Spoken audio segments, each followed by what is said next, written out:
I walked into the county clerk's office on a Tuesday morning just to file some paperwork. Nothing dramatic, nothing that was supposed to change my life. But the clerk behind the counter looked up at me, looked back at her screen, and said, "Ma'am, are you aware there's a lien on your photography business? Someone filed it 3 weeks ago." I stood there holding a manila envelope completely still while the fluorescent lights hummed above my head. I said, "I'm sorry, what?" She turned the monitor toward me. My name, my business. My LLC that I had built from nothing, from shooting weddings out of the back of a used Honda Civic, from eating peanut butter crackers for dinner so I could afford a second lens, and right there, filed against it, was a legal claim, signed by my husband. I need to back up a little because none of this makes sense without context. My name is Willa and I'm a photographer. Commercial work, mostly product campaigns, brand editorials, some architectural shoots.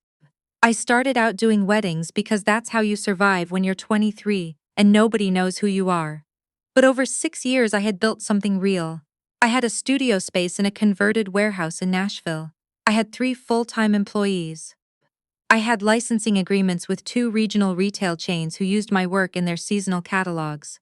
I met my husband Theo at a mutual friend's gallery opening. He was charming in that way that feels effortless. The kind of person who remembers what you ordered last time you were at a restaurant together, who texts you the name of a book you mentioned once in passing. We dated for 2 years. I thought I knew him completely. We got married on a Saturday in October.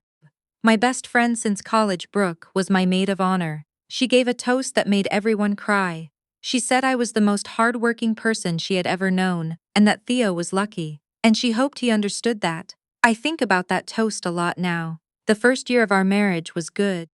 Theo worked in commercial real estate. Nothing spectacular but steady. We bought a house together in East Nashville. We got a dog, a ridiculous golden retriever named Biscuit. I was busy with the business, he was busy with work, and we were happy in that comfortable, low-drama way that I had always hoped for.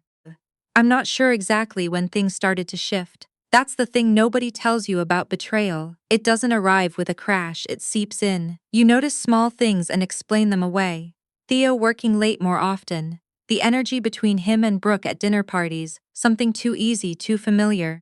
The way she stopped texting me as much. I told myself I was being paranoid. I had read enough pop psychology to know that high-achieving women sometimes project anxiety onto their relationships. I told myself that's what I was doing. I was not doing that. Last spring, I came home early from a shoot that got canceled because of weather. I pulled into the driveway and saw Brooke's car, which wasn't unusual. She had a key, she'd been my best friend for 11 years. I walked in through the side door because Biscuit always waited there and I liked saying hi to him first. Biscuit wasn't at the door. I found him shut in the laundry room. The rest of it I won't describe in detail, because some things you just don't need to put into words. What I will say is that I stood in my own hallway, in my own house, looking at something I could never unsee, and the first thing I felt wasn't even anger. It was this terrible, hollow calm, like my whole body had decided to just stop processing. Brooke left without speaking to me. Theo tried to talk. I asked him to go sleep somewhere else that night, and he did, and I sat on the kitchen floor with Biscuit until 2 in the morning. I called a divorce attorney the next day. She was calm and thorough and asked me a lot of questions I didn't know the answers to yet. That's when things started getting complicated.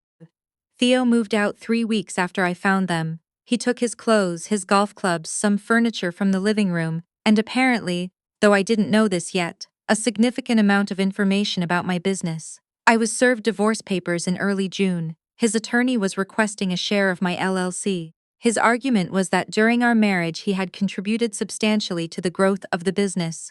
He had occasionally helped me transport equipment, and had co-signed a small business loan 2 years earlier. That loan had been paid off in full. I had paid it off. But his name had been on it, and apparently that was enough for his attorney to build a case. My attorney told me not to panic. I tried very hard not to panic. What I did instead was work. I threw myself into a major commercial contract I'd been building toward for 2 years. A licensing deal with a home goods company called Harlow Reed. They were a mid-sized chain with stores in 14 states, and they wanted to license a collection of my interior photography for an exclusive campaign. We had been in negotiations for months. The deal was worth $280,000 in licensing fees up front, with royalties on usage beyond the initial term. It was the biggest contract of my career, and I was this close to signing it. I had no idea that while I was preparing the final paperwork, Theo was making his own phone call to Harlow and Reed. I found out what he had done from a stranger. The contract coordinator at Harlow and Reed, a woman I had emailed back and forth with for months but never actually met, called me in July and said they needed to pause the deal temporarily. She was professional about it, apologetic even. She said their legal team had received a communication claiming that the ownership of the photography portfolio was disputed, that the images in question might be subject to a marital asset division proceeding, and that until the situation was resolved, Harlow and Reed could not move forward with the licensing agreement. I sat down very slowly in my office chair. "Who sent that communication?" I asked. She hesitated. "I'm not able to share the specific details, but our legal team will be reaching out to your attorney." I thanked her and hung up and stared at the wall for a full minute before I could make myself dial my attorney's number. "He did what?" she said. Theo had contacted Harlow and Reed directly and claimed that the photography portfolio, images I had created over 5 years, images I had shot, edited, and built an entire brand around, were marital assets subject to equitable distribution under Tennessee law. He was attempting to either block the deal entirely or position himself to receive a share of the licensing payout. His argument rested on a technicality. I had used our joint bank account for some business expenses during the marriage. He claimed this blurred the line between personal and business finances, giving him a stake in the business's assets. My attorney's voice got very quiet when she explained this to me. That's how I knew it was serious. "He can't actually win this, can he?" I asked. "That's what we're going to establish," she said.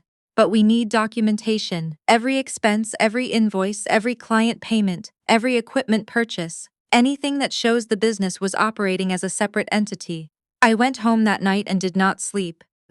I sat at my desk and pulled up every financial record I had saved since the day I opened my LLC 6 years ago. I was meticulous, always had been, color-coded spreadsheets, scanned receipts filed by month and year, client contracts archived in folders. I printed everything.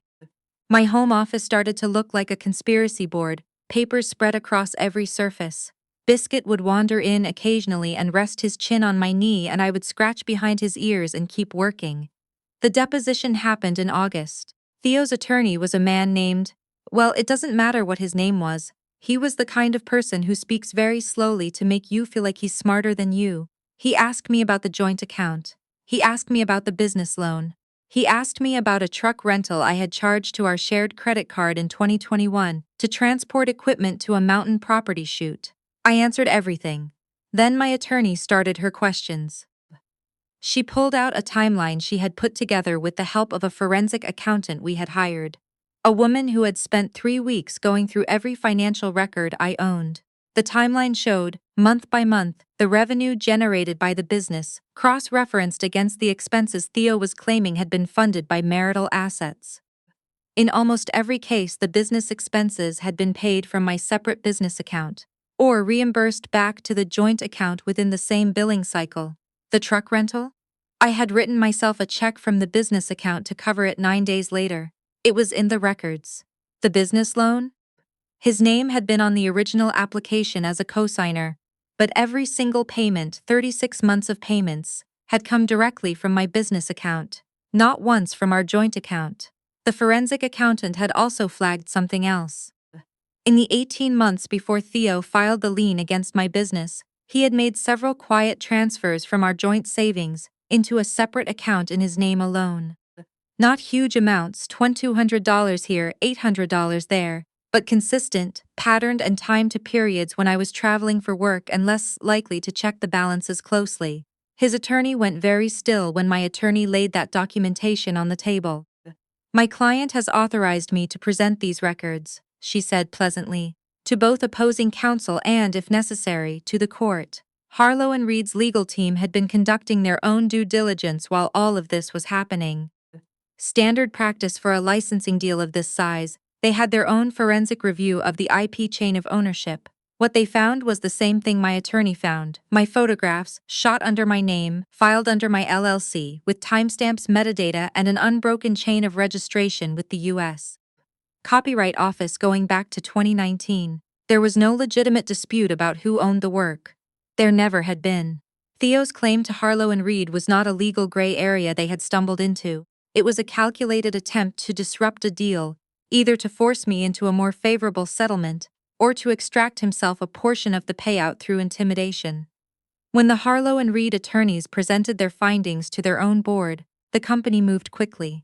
They called my attorney directly. They wanted to proceed with the contract. They wanted to proceed immediately, in fact, in part because the delay had already pushed them past their original campaign timeline, and they needed to lock in the licensing before their Q4 print run. The payout terms were slightly restructured to account for the delay. The upfront fee was adjusted to $265,000, with an increased royalty rate going forward. My attorney called me on a Thursday afternoon and told me to sit down. I was standing in my studio when the call came in, adjusting a light panel for a shoot I had the next morning. I sat down on the concrete floor right there, between a seamless backdrop and a set of C-stands, and my attorney walked me through the numbers. The wire should hit your business account within 5 to 7 business days, she said. I said okay. She said, Willa, are you okay? I looked around my studio, the one I had signed the lease on 4 years ago when my business account had exactly $300 in it, the one I had stayed up painting myself on weekends to save the cost of a contractor, the one that had my name on the door, and I said, yeah, I think I actually am. The divorce finalized in October. The court rejected every claim Theo had made against the business. My attorney's documentation was thorough enough that the judge didn't take long. The lien was removed. The funds from the Harlow and Reed deal were mine, untouched, protected under the business entity that had been mine from the start. Theo received what he was entitled to under Tennessee law from our marital assets: his share of the equity in the house, his own retirement contributions, the joint savings. Minus, of course, the amounts the court noted had been quietly transferred into his personal account during the marriage. That discovery didn't make him look good. He also received a separate letter from Harlow and Reed's legal team, informing him that his communication to their company, misrepresenting the ownership of my intellectual property, had been referred to their general counsel for review. The word misrepresentation appeared in that letter, so did the phrase tortious interference. His attorney apparently advised him strongly to let the matter drop. He let the matter drop. Brooke called me once in September to tell me she didn't think any of this was fair. She said she hoped I knew she had never intended to hurt me.